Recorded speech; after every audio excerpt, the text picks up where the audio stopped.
The Chargers want voters to okay a big hike in hotel taxes to fund a Convadium, a football convention center combo downtown.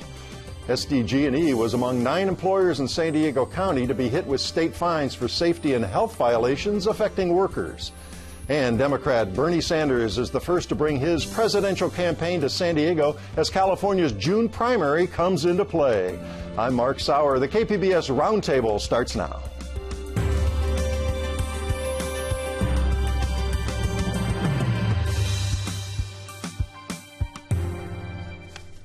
Welcome to our discussion of the week's top stories. I'm Mark Sauer. And joining me at the KPBS Roundtable today, reporter Lori Weisberg, who covers marketing and tourism with the UT. How are you today, Lori? Fine, thanks. Great to have you back. Reporter Steve Walsh of KPBS News. Hi, Steve. Hi, Mark. How's it going? Good to see you today. And reporter Chris Young of iNewsSource. Hi, Chris. Hi, Mark. Glad to have you back today. Well, the zombie project for a new Chargers stadium is back in the news with significant developments on 2 fronts this week. The Chargers hope city leaders will join them in pushing for a $1.8 billion stadium convention center expansion downtown, and a recent state appeals court ruling could make passage easier. The court says just a simple majority of voters, not the 2/3 threshold, can approve a tax increase. Lori, a lot of moving parts here. Absolutely. Why don't we start with, first of all, we said at the open $1.8 billion for this facility. That's a lot of money. Tell us where it's going to be. It's near Petco Park downtown, right? The site they're looking at. Right. So east of Petco Park is exactly where it is, on about 15 acres. Some of that city-owned land, some of it private parcels, some of it an MTS bus yard, but okay. That's the general location. All right, and that's just kind of penciled in now. It's still up in the air how they'd actually secure all of that, but that's what they're looking at. Yes. Now, the initiative from the Chargers here, how's that going to work? And remember, we're still waiting for them to release their formal initiative, which we're expecting early next week. Yeah, your story this week was kind of a preview. Kind of, yeah. But they have to kind of announce it, and then they've got to publish it in right. the newspaper, and there's a formal thing, and then they got to wait a few weeks to start gathering signatures to get it on the ballot. And we're getting ahead of ourselves here, but anyway, you laid it all out in this story. Yes. No real public tax money involved, but then it gets dicey. Well, it is. There is. I mean, let's be honest. Hotel tax money is public. Is still public money. Even if the tourists are paying. Exactly. So our hotel tax now is effectively 12.5%. This would bring it up to 16.5%. It would get rid of a 2% marketing fee that's now part of that 12.5%. So much of the funding for this project would be from this increased hotel tax money. And then about $650 million would be from the Chargers and the NFL. Part Chargers contribution, part loan and grant from the NFL. And there would be nothing straight from the general fund that the city and county have been proposing, that some county money, some city money, all on, as you point out, the tourists. The tourists, okay. And then, and so as we say, a lot of numbers we're throwing out here. The hotel taxes would be $800 million of this, and as you say, for one part of the project, it's about $1.15 billion in hotel tax. Okay, because there's some bonds that are involved in that. And part of it's for stadium, part of it's for convention, yeah. But it's and then as $650 million. I know it's a lot of these numbers. It's a lot of numbers up to 1.8. But our radio folks are trying to follow along, and of course we'll repeat again later. But it's all on the website. The breakdown and all these numbers are on the website. So that's how they can get around saying taxpayers aren't going to be hit for this. We're going to hit these folks from out of town. Now, aren't the hotel folks, the tourism people that you look at in your beat, aren't they going to suffer? Isn't this going to make us way up there at the top of what we're tacking on taxes when people come to town to do a convention or a meeting here? Yes, and remember the hoteliers were in favor at one time of raising the hotel tax up to 15.5% to pay for an expansion of the convention center on the waterfront. Mm-hmm. That's no longer going forward right now because of a court ruling on the tax part of that. But this will take it up to 16.5%, and it will give them 2%, up to 2% in marketing money. Right now, that marketing money comes from a hotelier approved tax that is being challenged in court. So that could go away if they lose in court. But they're in a quandary. Right now, they're not getting their convention center expansion on the waterfront. Their 2% marketing money is in danger. But yes, it would make us less competitive. Anaheim's got about 17%, LA 15.5%. San Francisco, a little more than 16%. But across the country, the average hotel rate is about 13.5%. Okay, so so we're getting up there at the top 20 cities. That puts us up there. And Chris, you were going to say something? I mean, what are some of those hotel owners saying about this right now? Yeah, are they on board with this? Are they so they're against it? talking privately. They don't seem to want to weigh in publicly yet, but what I'm hearing is they are not sure if they want to support this. They're worried about how high the hotel tax will go, and will they really get the promised 2% in marketing money? 1% under this plan is for sure. The second 1% is less sure. They have to meet a certain debt reserve, and then if they meet that, they get their second 1% in marketing money. They don't get the convention center on the waterfront, but they get it in an annex facility as part of the stadium. So they haven't weighed in formally, but I'm hearing some concerns privately. Steve? The big question is, what does ComicCon think about all this? I mean, I was down there for ComicCon. Yeah. They used Petco Park for some of the outdoor events, but you start getting even further away. They wanted the convention center to expand along the waterfront, have one big center, not have this whole, sort of the annex campus and everything. That a few blocks away, and they have said so publicly. Is this going to work? I don't know, but they said publicly that they prefer the waterfront. They also, that one of their big things is hotel room costs for their attendees. Now they'll go up higher. But the irony is, of all the conventions that could probably work best with a campus-like facility, would be ComicCon. They already spread out in other places, in hotel meetings. They use theaters, they use in other asphalt places. parking lots, in Petco. So you'd think of all the ones that it would work for, it would work best for them, but they want one big exhibit exhibit floor, and they wouldn't get that with this kind of a convention. Well, as we said at the outset here, the other big development besides this proposal from the Chargers is this ruling by the State Appeals Court. Now, everybody thought this 2/3 threshold of bridge way too far.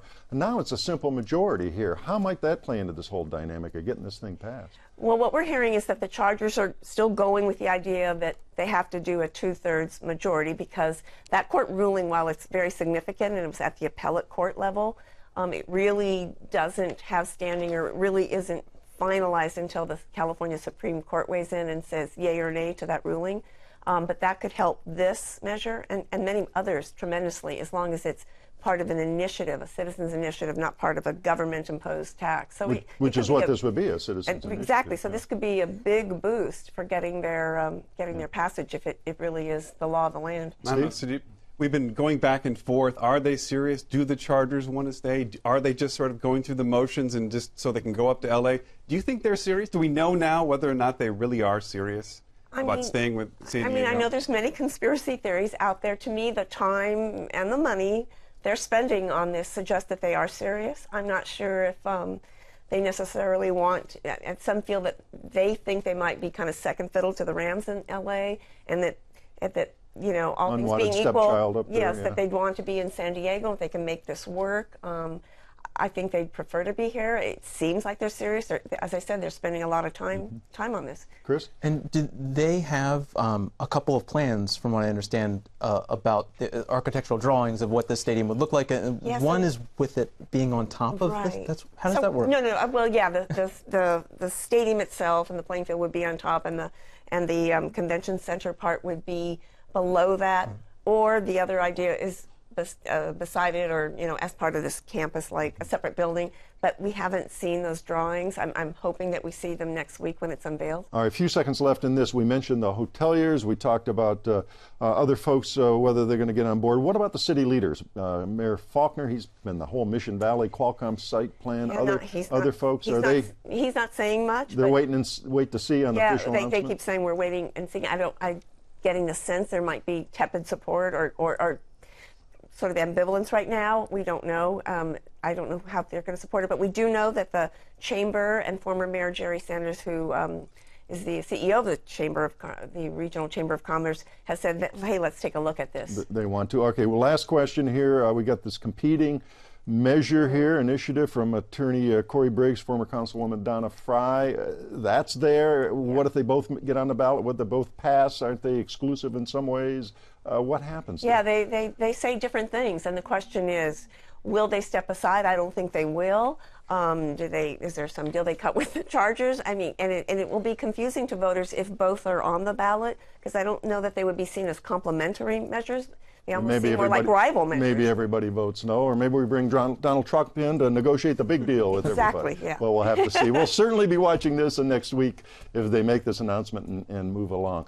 And we're going to move along now to another topic. With roughly 19 million workers, California is bound to have a large number of workplace accidents. Yet Cal OSHA, the state's Division of Occupational Safety and Health, has fewer than 200 field enforcement officers, and only a couple dozen of them speak Spanish, even though Latino workers number 7 million in California. Chris, your story this week, it focused on violations here. You led with an incident last year involving SDGE, of course, a big local company here. Start with what happened to that employee as an anecdote of what we're talking about here. Sure. So there were 2 workers who were working in Mission Valley. They were inspecting gas valves. And the one worker ended up stepping on top of a platform or plywood boards that were covering an underground vault.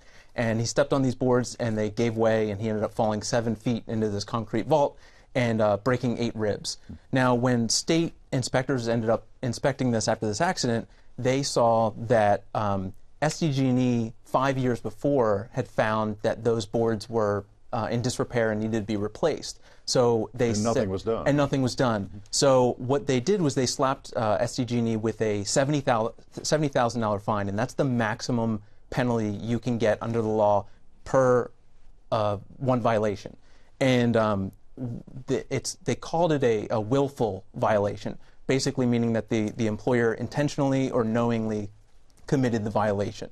And so the case isn't closed yet. SDGE has appealed that citation, so we'll see kind of where that ends up being a final penalty. All right, and as you say, that's the most serious level, right? That's the one that could cause serious injuries or even death, right? Sure. So there's different levels of these violations. There's the serious is anything that could cause serious injury or death. The willful, as I mentioned, is where the employer knew that there was something wrong and didn't fix anything, and that carries the highest possible penalty, a maximum of $70,000. And then you also have you can have repeat offenders where an employer continues to have these repeat violations, and then they can also, that's a max $70,000 penalty too. All right. Now, how many employers in San Diego have faced these penalties in last year, 2015? So in 2015, last year, and I want to just make a note that the data that we looked at for this story wasn't a complete tally of all the violations in California in the past year. This was taking a look at there's a database that houses safety inspections that result in fines totaling $40,000 or more. So these are the highest penalties that we saw last year. And there were 9 employers in San Diego County that had these high violations, and there were more than 80 in California as a whole. And total for the state, there was $5.6 million worth of these violations across the state. It seems like, it seems like one of the issues is that maybe the the penalties aren't high enough to make the businesses that concerned. Is there any move to, and oftentimes I think you reported that they get settled and they get settled down. So is there any effort to raise the maximum? There is. So basically, that's one of the main criticisms is pocket change for these corporations. Pocket change. $40,000 is a lot to me, but to ExxonMobil, to SDGE, it's nothing. They don't so that's one of the main criticisms. And when you have a maximum set at $70,000, there's not much. That's not a lot. But just last year, Congress passed a budget deal, which basically for 25 years we haven't had any increase in the OSHA penalties. They weren't tied to inflation, but that's going to change pretty soon. Later this year, they're actually going to raise. They're going to actually make up for those years where they didn't have this matching with inflation. So they're going to go up with inflation. They could be increased as much as 80%. So a $70,000 maximum penalty for a willful violation could go up to $126,000. So that would be a significant increase, but people I've talked to still say that's still not enough to keep employers behaving. Mm-hmm. Steve? Yeah, you mentioned that very few of the inspectors in California speak Spanish. Why is that significant? So obviously there's a lot of Spanish speakers in California. When inspectors go into these workplaces to investigate accidents, to find out what's going on, whether it's after an accident or whether it's during a planned investigation where they want to be proactive, they need to be able to communicate with these workers. And if you don't have a significant number of inspectors that are able to speak Spanish, that kind of handicaps you you're not able to kind of do a thorough inspection and make sure that workplaces are safe. And not only, as Steve notes, there are relatively few Spanish speakers, there's few field inspectors overall. I mean, 200 for a state this size with this many workers just seems to be a paltry number. It is really, and to put that into perspective, it's about 1 inspector for every 98,000 workers. And compared to the federal OSHA, that's a lot worse than federal OSHA, where it's about 1 inspector for every roughly 60,000 workers. Okay, and then so it seems like there's 2 ways now. They react to an incident like this injury we talked about at the outset with SDGE and that worker, or they do inspections, but they can't get around to business, especially all the small businesses we have, very often, can they? No, so what they do is they prioritize industries, what they call high hazard industries. So these are construction, agriculture, that see a lot more of these workplace safety incidents. So they try to do planned investigations of those workplaces to make sure that any hazards are being addressed, before accidents That's happen. where the most workers are. Yeah. But again, so in the data, taking a look at last year, there were 3 incidents that were deadly accidents. In one case, it was an agriculture incident. When you look at some of these data, you can't get a full kind of recap of kind of what happened in these incidents, but they give you, when you look through it, it gives you like a little brief description of what happened. Thumbnail, huh? And in one case, there was a farm worker who was pulled into a seeder or a spreader and ended up dying from that. So I mean, there's really kind of horrific injuries and stuff and deadly accidents that can happen in workplaces. Do you see more funding coming to the agency so that they can also do follow-up on the hazards they do know about? I took a look at a report that was done last year analyzing kind of what needs to be done, and they suggested that the governor, or that the state should increase the number of inspectors and how much the funding they get, because they really do want to prioritize getting those high hazard industries more inspections. It just seems like the follow-up is a huge problem. I mean, if you mentioned the top 5 years went by before they came back. There was another injury at the power company in the same place. It was 5 years later before they came back, and then they only were there because there had been another injury. Yeah, that speaks to the numbers we were talking about. Yeah, I mean, there's a lot of things that need to be. I mean, most of us think that most of us work in very safe workplaces, but there's a lot of workplaces that are, especially like construction industry and stuff like that, Very where dangerous, it's dangerous, and so they need to be able to make sure that these places are as safe as possible. All right, well, we'll move on here, but we'll look for some more reporting on that. That's fascinating stuff. Politically minded San Diegans are being treated to a rare spectacle this election year. Our state primary in June may actually mean something. That's certainly true on the Republican side and could even be true for Democrats. And a Democrat generating a lot of excitement this year was in San Diego this week. Steve, start by setting the scene for us. That big rally down there, some said it was like a rock show, or late in the evening the start, everybody's geeked up, and here comes Bernie. There you go. No, he did well. So Bernie Sanders was actually in California twice this week. He was in San Diego on Tuesday, then he was up in L.A., gave another rally there. He spoke before the editorial board meeting there, before the Los Angeles Times, and he said, "You're going to see me hear more than is comfortable between now and June." So it seems very clear that this is a big part of his strategy, is to come to California, stay in it till the end, and try to eke out a large victory in the last major primary of the contest. Yeah, that does wrap it up. California wraps it up there in June. In a lot of delegates. How many are we talking about? It's a big load here, isn't it? It is a big load. Let's see. I was told there would be no math, but I think off the top of my head, 172 Republican 53, delegates, and then on the Democratic side, you got what, 546. So yeah, they are different, the math. So he's right now he's a little more than 300 behind in the pledged Hillary Clinton, of course. In the pledged delegates, you add in super delegates, and that lead gets even farther for Clinton. Now, there are obviously several races in other states before here. It is all shifting west. But can we expect to see the folks on the Republican side coming through? Is Trump going to come through? Cruz is going to come through? Kasich's still in the race. Hillary Clinton on the Democratic side. All these folks are going to be coming through, as Bernie has? It seems like nobody. We've got simply a new way of running these primaries. It used to be when people got behind, they decided to gracefully exit. But Quit spending the money, quit bleeding out the donations. Exactly, but yeah, I think you mentioned right there the money. Bernie Sanders is raising money. He raised the most money of any single candidate in February. There's not a lot of incentive for some people to get out of the race because they have the money to keep going. And who knows, maybe they can turn things around. Well, Lori? So we've noticed, as it was the case in San Diego, that Bernie Sanders attracts these sort of rock star style events that draws tons of people, and he's raising, as you pointed out, money very easily. Why isn't it translating to even more victories? Because he's still considerably behind in the delegates. Well, when I talked to Sanders supporters, they said that's very same things. We have these big events. Why is it that we're not winning everywhere? And some of them think, well, maybe there's just something up here, or they've got a lot of very passionate supporters who are coming to these rallies, but it's still a smaller number than Clinton voters who might just be showing up for an absentee ballot. And that's a lovely segue into a bite we have here from one of the folks that we talked to, Margaret Willer of Tehachapi. Here's what she had to say at the rally for Sanders. I'm 52 years old. I've seen the middle class disappear. I've seen unions become totally unempowered. I was a union worker 30 years ago, and they had some power. And I've watched them have all of their power stripped away, and how that's affected the American worker, and how now there is no middle class. There's very, very rich, and there's very, very poor, and nobody in between.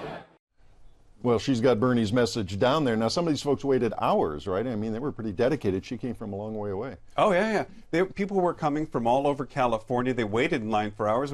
There was a rally that started at just outside of City Hall at 10:30 in the morning. Then they marched to the convention center.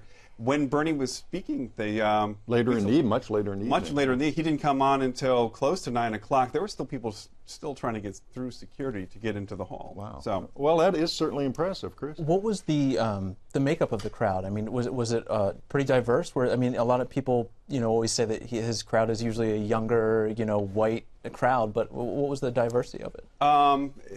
It is a younger crowd, but it's not completely younger. You've got a lot of young millennials here attracted by the notion of free college. These are folks that are trying to have a lot of debt, and they're having a hard time getting a job. His economic message appeals to them. You also have a lot of, I think, older, traditional, liberal, democratic voters, folks like her, union members, folks that remember the straighter stuff from the 1960s and 1970s, and they see him as hearkening back to that traditional liberal democratic base, and they're excited. Now, you had a few protesters there as well. Some Trump people showed up. There was no major disruption inside the hall, so it was pretty quiet. There not a lot of screaming and shouting except among supporters. Apparently there was a topless woman on Twitter there, but for the most part it was a... There's your crowd. That's why they're out. There you go.